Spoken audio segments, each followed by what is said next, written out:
The station covering all of the DMV. This is DC News Now. Tonight on DC News Now at 6, the search for a suspect, a gunman, on the run after shooting 4 people and killing 2 in Northern Virginia yesterday. The concern from people living nearby tonight. And court appearances set for the man who rammed a U-Haul truck into barricades near the White House. The latest from the case. And we continue to commemorate this Memorial Day weekend. Tales of sacrifice and courage among the brave soldiers in the DMV. And it is the unofficial start to summer here in the Weather Center, and we'll be looking at pretty nice weather. We'll talk about high temperatures tomorrow. Will they be as nice as what we have outside today? Well, right now they will be a little bit cooler, or kind of where we were. We'll talk about temps. We'll talk about sky conditions. And that's all coming up in just a few minutes. Stick around. Thank you, Scott. Looking forward to it. And good evening. Thank you for joining us for DC News Now at 6. I'm Ben Dennis. Developing in Prince William County, Virginia, where the search is still on for the suspect who shot 4 people yesterday and killing 2. The news of this mass shooting sent shockwaves through the neighborhood, described as a quiet area by those who live there. Now, local police said the 4 victims and the suspect were all in the house together at the time, not far from an elementary school and a skate park. One man found dead outside the home on Birchdale Avenue after authorities were called there after 2:30 p.m. Inside the house where 3 other men were shot. All were rushed to the hospital, and 1 man died there.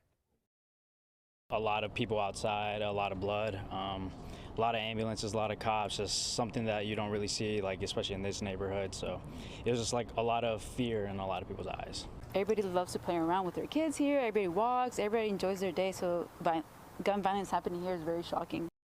And a mass shooting is defined by when 4 or more people are shot. That's according to the Gun Violence Archive. And Prince William County Police believe the suspect left the area. They're asking for any information leading to an arrest. Also tonight, D.C. police are also investigating the shooting of a teenage boy earlier this afternoon. Police say they responded to calls of a shooting on 30th Street in Southeast D.C. You can see that map there. And they arrived and found the teen conscious and breathing. They say that teenager is expected to be okay. And we stay in Virginia, where a man has been charged for stealing a rifle from a police car and walking into the Pentagon City Mall while armed. This all happened yesterday morning.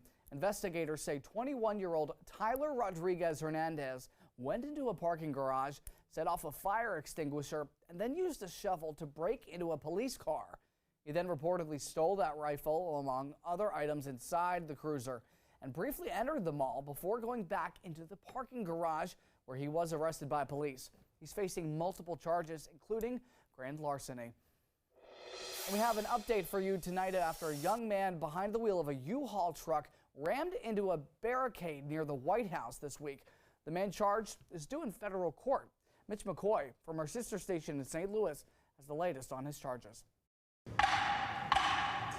Court is in recess, and 19-year-old Cy Candula will spend the holiday weekend in a jail cell facing a federal charge of depredation of government property.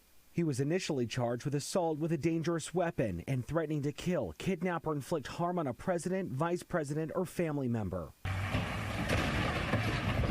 Earlier this week, federal agents say he intentionally drove a U-Haul into barricades outside Lafayette Park. Court records reveal he wanted to get into the White House, seize power, and be put in charge of the nation. Authorities say Candula, who graduated Marquette High School in January of 2022, was not armed. Cameras caught police taking Nazi flags into evidence. Federal investigators say the teen admired Hitler as a, quote, strong leader. The Secret Service says Candula purchased a one-way ticket from St. Louis to D.C., where he immediately rented the U-Haul. A judge ordered Candula be detained until at least Tuesday. That's when another detention hearing is scheduled. Prosecutors say he poses a flight risk because he's not a permanent U.S. resident. Folks in this Chesterfield neighborhood told the Fox Files earlier this week Candula lives with his parents. Federal agents were spotted at their home earlier in the week. Again, Mitch McCoy reporting there. Now, Candula faces up to 10 years in prison and a $250,000 fine. Turning now to a commuter alert. Commuters looking to avoid bottlenecks on highways this holiday weekend. Well, you have a way around those traffic jams. Metro says they'll get you from point A to point B, but the transit system is operating on a special schedule. DC News Now's Joseph Olmo explains. Hey there. First off, if you need to get to the airport this weekend, Reagan National or Dulles, pro tip here. Take the Metro. Traffic is notoriously heavy around the airports this time of year. And secret here, Metro trains don't have to sit in traffic like the rest of us. That said, there are a couple of things to know. On Memorial Day, this Monday, train stations are going to open up at 7 o'clock in the morning. You might be used to them opening up normally at 5 o'clock in the morning most days of the week. This time, they're going to be opening up at 7 o'clock, and service goes till midnight. Also, take a look. The Brooklyn Catholic University station will be closed this weekend, and it won't reopen until Tuesday. So if you are traveling along the Red Line, you'll have to take a free shuttle bus in between the Rhode Island Avenue station here and Fort Totten. So for whatever reason, if you are traveling through the Red Line over here, you're going to have to get off at Fort Totten or get off at Rhode Island and shuttle bus through. That can add quite a bit of time to your commute, so be on the lookout for that. As always, the best thing you can do if riding, head to Metro's website, use the trip planner, type in where you're starting your journey, where you need to go, and it'll find out the quickest way to get you there. Reporting here in the studio, Joseph Olmo, DC News Now. Back to you. Well, thanks to Joseph for that reporting. Developing now on Capitol Hill, the race is on to prevent the U.S. from defaulting on its own debt. Well, now the Treasury Secretary just sent a letter to Congress saying that deadline is now June 5th, changed from June the 1st. Congressional correspondent Alexandra Limon explains the uphold. We got to make more progress. While negotiators say talks over the debt ceiling are progressing, publicly, neither side seems to be backing down. We cannot be raising people's taxes. We cannot be increasing the size of government. We've got to start living within our means. Republicans continue to demand budget cuts in exchange for raising the debt ceiling. I do not think it's right that you borrow money from China to pay people to stay home that are able-bodied with no dependents on the couch. I'm afraid that Speaker McCarthy now is playing political poker with somebody else's money. People are watching as our 401ks are going downhill. Leaders on Capitol Hill and Bharat Ramamurthy with the National Economic Council say Democrats won't accept devastating cuts. To children, devastating cuts to Medicaid, devastating cuts to nutrition. Whatever the deal is, it's not going to approach the level of severe cuts that the Republicans proposed. Most lawmakers already left Washington for the holiday weekend. Republicans are driving us down a dangerous road of default. But those involved with negotiations say both sides are determined to beat the June 1st deadline. It does take a deadline sometimes to drive that compromise. If a deal is reached, lawmakers could be called back to Capitol Hill to vote on that measure. But some of the most conservative Republicans still say they won't support a compromise that does not meet the level of cuts that they want. And meanwhile, in the DMV, many residents may feel the debt drama will upend their lives. Well, tonight we're hearing concerns from local veterans. A budget stalemate could affect some of their benefit payments, like Social Security and food stamps. If we don't get paid for Social Security, which I draw SSDI disability, I'll be screwed. So if they do this and take my Social Security, bills aren't going to get paid. And even if a deal is struck, it would be subject to a 72-hour waiting period before the House and Senate can vote. Where am I going to go if I can't pay my rent? If I can't pay my bills, if I can't buy food? It's bad enough now they cut my food stamps. I'm crippled right now. I got a bad hip and bad spine. You know, I just don't know what I'll do. A lot of concern out there. Well, several retirees and veterans speaking to DC News Now say that they are worried that any compromise reached on Capitol Hill will just kick the can down the road until next year's elections. And as we commemorate Memorial Day, we here at DC News Now recognize the importance to reflect on the holiday's significance. Our Living Local DMV team spoke with former 4-star Air Force General Larry Spencer on what this holiday means and how people can honor our fallen soldiers. It's a very sacred weekend in our country. It is. What do you think about every Memorial Day that you think most Americans should ponder on as well? Yeah, I get concerned because I don't think a lot of Americans really know what Memorial Day is. You know, a lot of folks think Memorial Day is the official, first day of summer. It's the day to crank out the grills. It's the day that the swimming pool's open.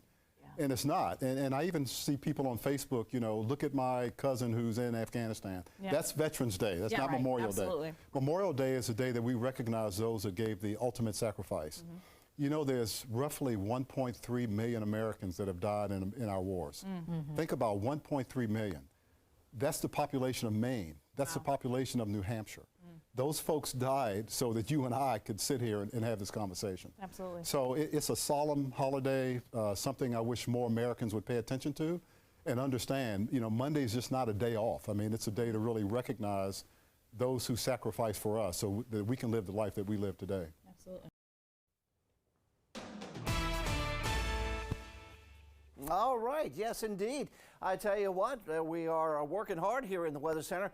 Even though things are quiet out there, mostly cloudy skies, 74 degrees. Got a lot of graphics to show you because there's a lot going on this weekend at Reagan National, as you can see.